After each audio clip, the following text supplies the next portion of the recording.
How to log out of TikTok on all devices. In this short video, I'm going to show you how you're able to log out of all devices that you've ever signed in on TikTok. But before I do, please don't forget to like this video and subscribe to my channel.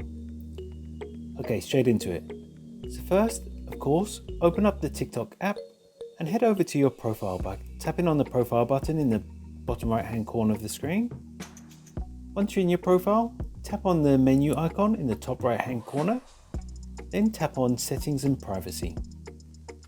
Next, tap on Security and Login, and then on this menu, the second option down is Manage Devices, so tap on that one.